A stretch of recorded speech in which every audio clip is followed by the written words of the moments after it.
Let's go deeper into this phenomenal knowingness little by little. What if enlightenment is a beam that is only temporarily beaming through us and not permanent in its nature? What would happen? That means the expression of that creative flow, if it is passing through a being for a certain stretch of time, that means somebody could flash the divine flow so beautifully and express it and then return back to a very ordinary state. I have seen this happening to people. What happened to this fantastic? It means there is a zone, a V zone, like how a sportsman can see. You are in the V. Everything happens to you in a very beautiful zone, like atmosphere. Everything just happens to you in the most creative flow, and suddenly one day you discover that nothing works. Whatever you try, nothing happens to you. It means, is it a sign of complete shutdown or close down? No, it is time for us to actually figure out what happens to come back into alignment. You are in alignment one beautiful day, and someday you feel like as if you're not there. What happens to you? You have to reinvent yourself. You have to find out what's happening within you. It's called sudden lack of form. That means it's a very English term, the lack of form, but it actually that means you've gone out of alignment and something has to be readjusted, relearned or unlearned, and something magical happens after that. That means this is a fantastic game of light and shadow.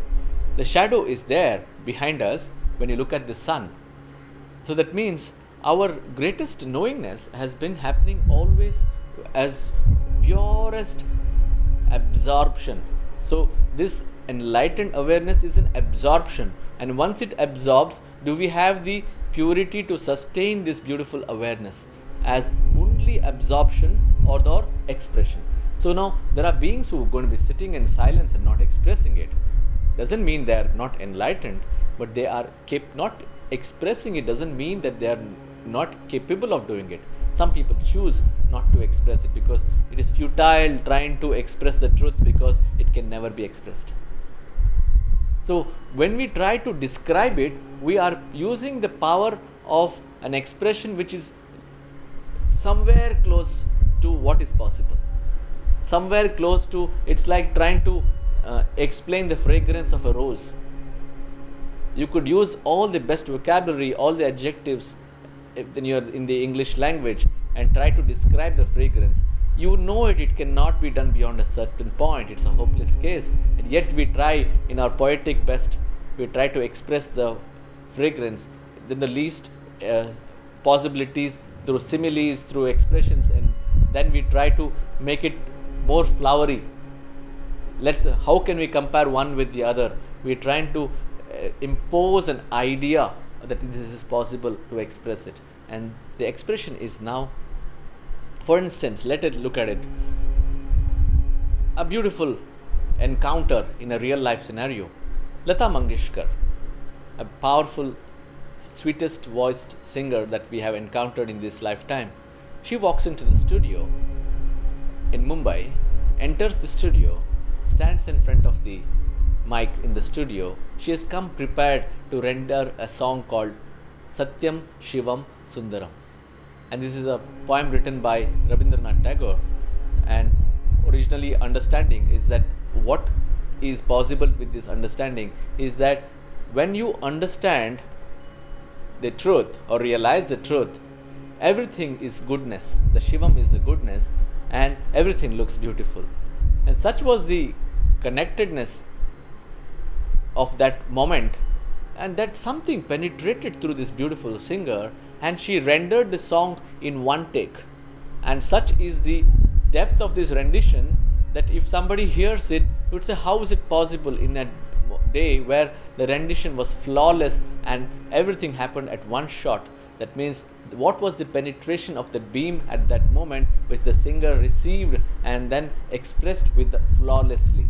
That means this was an enlightened beam which was passing through, and they gave the title Ma Saraswati to Lata Mangeshkar. So what is that meaning of this? It means at that particular moment the purest creative expression was flowing through her at that moment, and it just rendered itself flawlessly to express the divine. That means enlightenment is the constant remembrance of the possibility of the beam expressing itself without coloration, and in that moment it was possible that this expression was capable of rendering to that level. So the peak of that expression, the phenomenal possibility of that expression has reached its pinnacle, and that's what we experienced as beauty. That's what we experienced as divine. The essence of it, the core of it. That means the rose, if you pick a rose, petals in your hand, they are in your hand, you smell them, the fragrance is there. What if you crush it? 1,000 petals, you crush it, and you get one drop, the one drop essence of that rose, and you put that one drop of essence on you, the fragrance will last you for days together. Why is that? That means it is the power lies in its essence.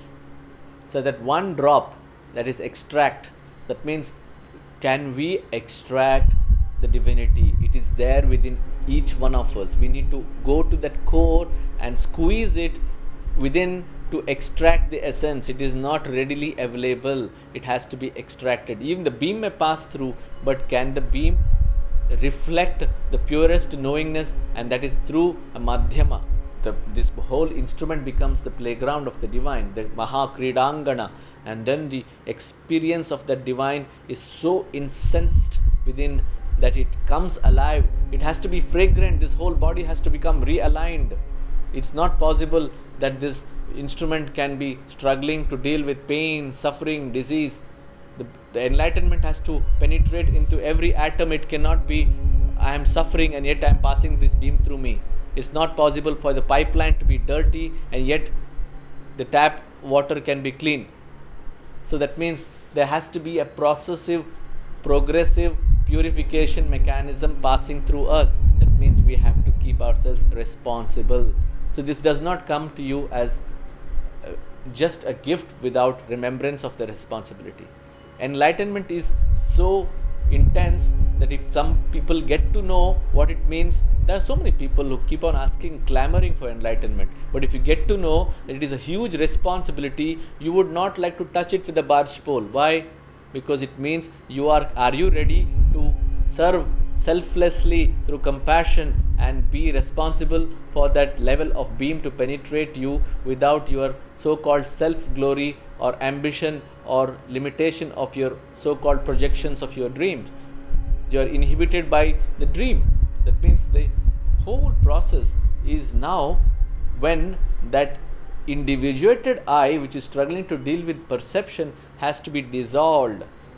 There has to be a shattering so that the individuated I can realize the futility of this so-called projection dream. That doesn't mean that we have to pack our bags and leave this planet. It means, are we ready to express the divine to that level? And it has to percolate into every essence.